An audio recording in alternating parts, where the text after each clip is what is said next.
गांव बिस्वा खुर्द में 108 कुंड यज्ञ का आयोजन होने जा रहा है। लगभग सबको पता है यह कि हमारा वो कैसे संपन्न हो सुचारू रूप से व्यवस्थित तरीके से, और उस यज्ञ की भनक शांति कुंज के परिसर तक हम कैसे पहुंचाएं, इस उद्देश्य से हम सभी लोग यहाँ पर इकट्ठा हुए हैं। और जब भी हम कोई कार्य करने चलते हैं तो उसकी कोई ना कोई भूमिका जरूर होती है, कहीं ना कहीं उसकी व्यवस्था जरूर बन जाती है। और जब हम कार्यक्रम करने के लिए चलते हैं, वो भी यज्ञ जैसे 108 कुंड यज्ञ जैसे बड़े कार्यक्रम की जब भूमिका बनाकर चलते हैं, तो उसमें कहीं ना कहीं से गुरुदेव की सहभागिता जरूर रहती है। न कहीं विचार के रूप में हमारे अंदर उथल पुथल मचाते हैं और हम कार्यक्रम के लिए तैयार हो जाते हैं। गुरुदेव तो जर्रे जर्रे में विद्यमान है और गुरुदेव के विचारों को हम जन जन तक पहुंचाने के लिए कटिबद्ध हैं। इस निमित्त हम सभी लोग यहाँ पर खड़े हुए हैं। पड़ोसी गांव में जो यज्ञ होने जा रहा है, वो यज्ञ कैसे संपन्न हो व्यवस्थित तरीके से, इसलिए उसमें जो पहला जो बिंब है वो क्या है, कलश स्थापन का। हम कलश को स्थापन करने के उद्देश्य से अब क्या है, कलश को स्थापन क्यों करना है। देवदानों में जब झगड़ा ज्यादा शुरू हो गया, तो जब झगड़ा या लड़ाई जब आपस में ज्यादा शुरू हुई, तो दानों का पड़ना थोड़ा भारी पड़ने लगा। क्यों? जो देव लोग होते हैं ना, वो आराम पसंद आदमी होते हैं, और राक्षस होते पराक्रमी। किसी भी राक्षस का आप ले लीजिए, तप करने में नंबर 1 होगा, मेहनत करने में नंबर 1 होगा, हर मसले में नंबर 1 होता है। और देव लोग थोड़ा सा शांत प्रवृत्ति के होते हैं, जितना उतने में संतुष्ट हो जाते हैं। देवताओं के जो गुरु थे, उन्होंने सोचा कि अब राक्षसों को कैसे पराजित किया जाए, कैसे बात बनेगी, तो उन्होंने समुद्र मंथन किया। और समुद्र मंथन किया तो उन्हें एक एक करके 14 रत्न निकले। और उन रत्नों में एक रत्न जो तो सबसे महत्वपूर्ण रत्न था, वो क्या था, जो सबसे लास्ट में निकला था, एक कलश निकला था कलश। और उस कलश के अंदर क्या था, अमृत था। बस वहीं से कलश की भूमिका शुरू हो गई। क्यों? हमको देवत्व को बढ़ाना था। जो देवता जो थे, उनको देवत्व को बढ़ाने के लिए कलश की समुद्र मंथन के बाद उत्पत्ति हुई, और उसी के माध्यम से देवत्व का विकास हुआ। कैसे विकास हुआ? उसी में एक में अमृत निकला और दूसरे में जहर में इसमें निकला, दूसरे में निकला था शराब, जिसको बोलते हैं सब लोग मदिरा जिसको बोलते हैं। और भगवान विष्णु बड़ी चालाकी से सारे राक्षसों को मदिरा पिला दी और देवताओं को अमृत पिला करके उनके वर्चस्व को बढ़ा दिया गया।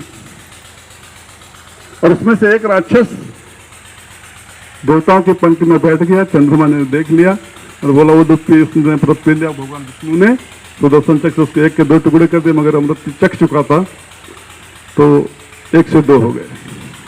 कहने का मतलब यह है कि जब भी कोई देवत्व का कार्य हमको आगे बढ़ाना होता है, तो उसमें सबसे महत्वपूर्ण भूमिका किसकी होती है, कलश की।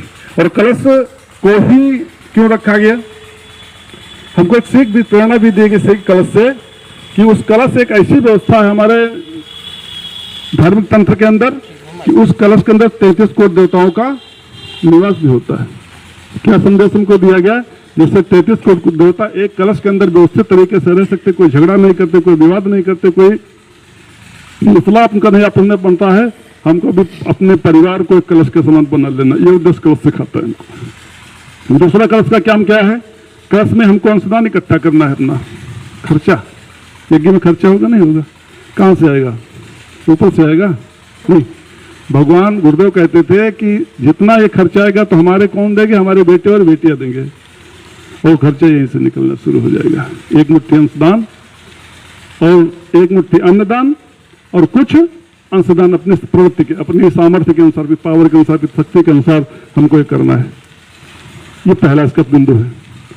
दूसरा एग्जाम आए हैं आपके पास में कि आपके जो भी रिश्तेदार हैं, नातेदार हैं, मित्र हैं, इष्ट हैं, दोस्त हैं, सबको ये सूचना अभी से दे देना शुरू कर दीजिए कि यज्ञ है और आप लोग साधना से जुड़ जाइए। कैसे?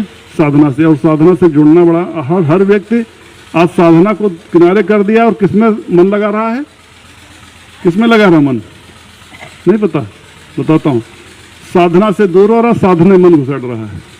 वो कहता साइकिल से तो मोटरसाइकिल हो जाए, मोटरसाइकिल तो चरपहिया हो जाए, चरपहिया तो फला गाड़ी हो जाए, फला गाड़ी से फला गाड़ी हो जाए, और अगर उसके लिए वो साधना करना शुरू कर दे तो उस गाड़ी की आवश्यकता नहीं पड़ेगी, क्योंकि साधन तो पीछे पीछे घूमेगा। जब जहाँ पे साधना होगी, साधन भरे पड़े हैं पर साधना नहीं है और भगवान तो वही है, आराधना नहीं है। तो यही हम फेल हो जाते। अपनी साधना को बढ़ाना है।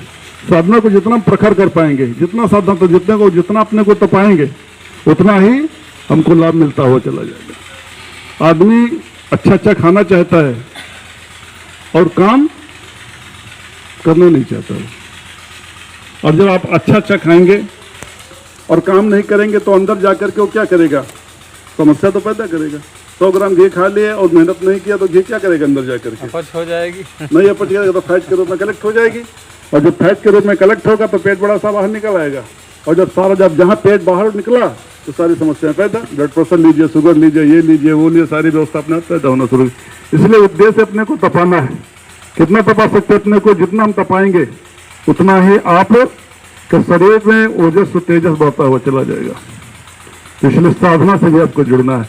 आपको 15 तारीख को आपका कलश यात्रा होनी है, ठीक है, और 16 तारीख सुबह से यज्ञ शुरू हो जाएगा। 16, 17 और 18 3 दिन यज्ञ होगा, है ना।